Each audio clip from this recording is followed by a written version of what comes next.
Russia's policies and interests on the African continent have evolved over the years. Vladimir Putin says Russia will provide free grain to 6 African nations in the coming months. Russian President Vladimir Putin has held talks with his South African counterpart Cyril Ramaphosa after the conclusion of the Russia-Africa summit. Russia's current involvement on the continent seeks to break the diplomatic and economic isolation imposed by the West and reaffirm its own relevance on the international stage as the champion of the new multipolar world. Russia has shown growing interest in expanding its presence in Africa. But looking at the election that took place recently in Russia, that Vladimir Putin win the Russian leadership, that means it will intensify its foreign policy and the balance of power in Africa. But what influence and why has Russia's spotlight turned to Africa? The second Russia-Africa summit in St. Petersburg has come to an end. But Vladimir Putin is hoping it will mark the beginning of Russia's new plan for Africa. Okay, between the 15th and 17th of this month, the Russian election took place, where, as expected, current President Vladimir Putin emerged victorious.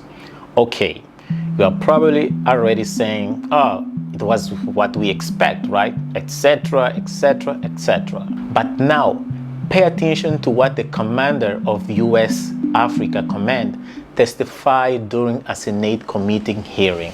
It's an honor to appear before you today representing the outstanding service members, civilians, and families of the United States Africa Command. Terrorism, poverty, food insecurity, climate change, and mass migration shatter African lives. Africa faces many challenges, but also offers even more opportunities. I would say the Russian Federation's narrative drowned out the U.S. governments in the past years. They were accelerating, but I think at the accelerated pace, the Russian Federation is really trying to take over Central Africa as well as the Sahel.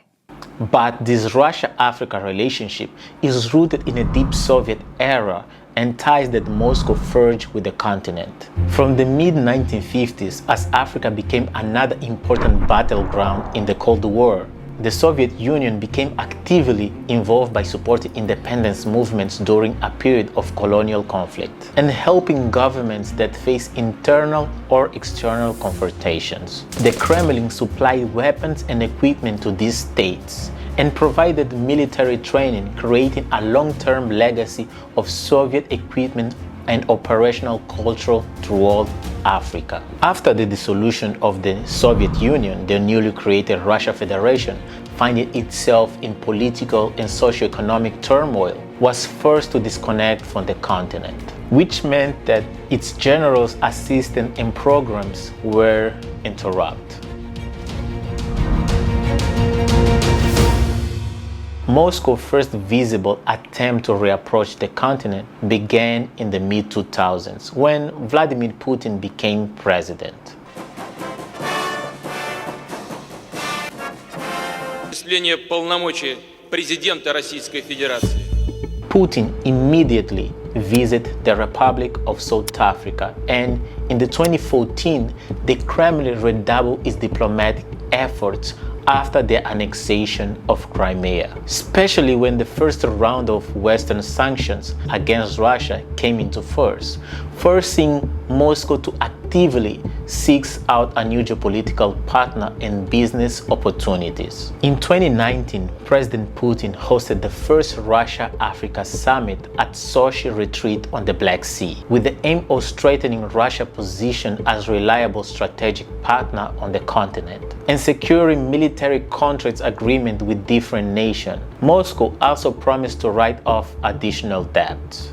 Now you are probably asking yourself, why does Russia make these continuous diplomatic efforts?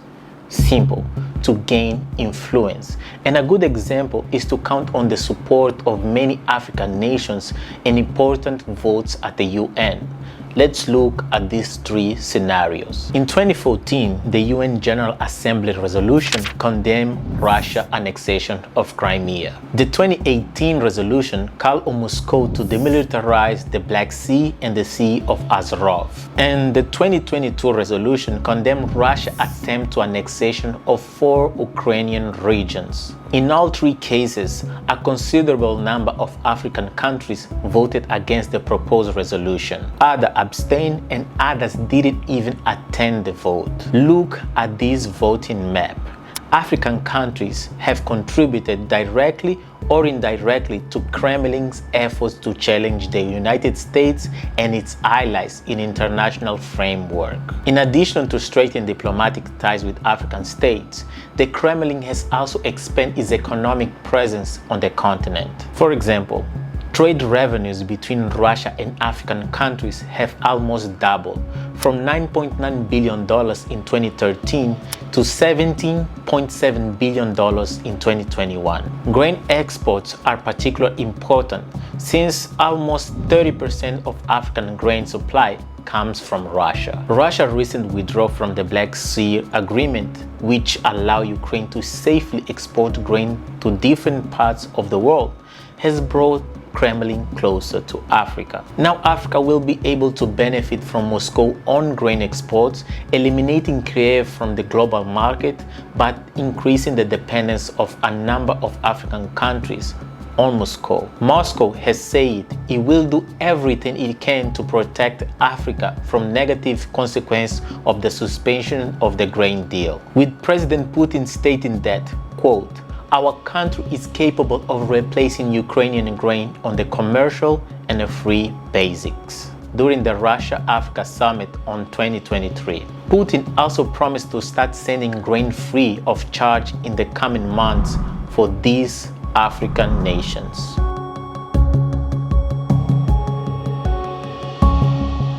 Okay, now that Putin has been re-elected, you are probably asking yourself what we can expect. The only thing to expect is a continuation of this plan. And the simplest way to describe this plan is to expose and separate, and in some cases, simplify. What that means. Let's look at the simplification aspect first. When it comes to arms deals, Russia is simpler and more efficient. In other words, it simplifies the whole process of acquiring them. This is why Russia is the largest supplier of military equipment on the continent. So, what is exposing and separating? Well, let's take these countries as an example. The announcements made by Russia in these countries spread to the world. Russia propaganda about France's incompetence in fighting terrorists and other negative facts about France were exposed, leading the population to unite and call for France to leave the countries. These events threatened France's relations with its former colonies, affecting France directly and its allies indirectly. So what can we expect to happen?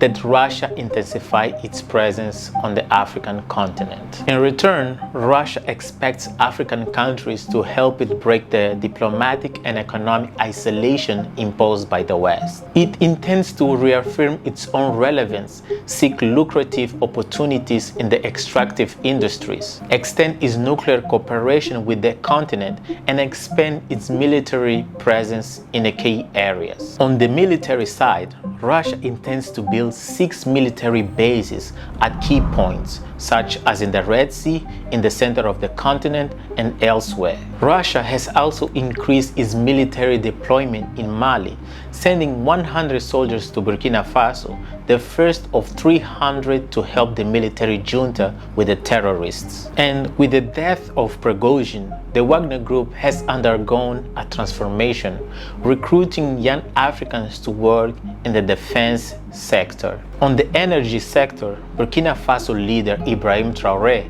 asked President Putin to support the creation of a nuclear power plant in Burkina Faso, which he said it will help energy needs of the country and neighboring countries. As for resource extraction, Russia is almost everywhere on the continent, but its presence is hard to notice. This is because it's not usually leading major projects, but is always a shareholder or a subsidiary company.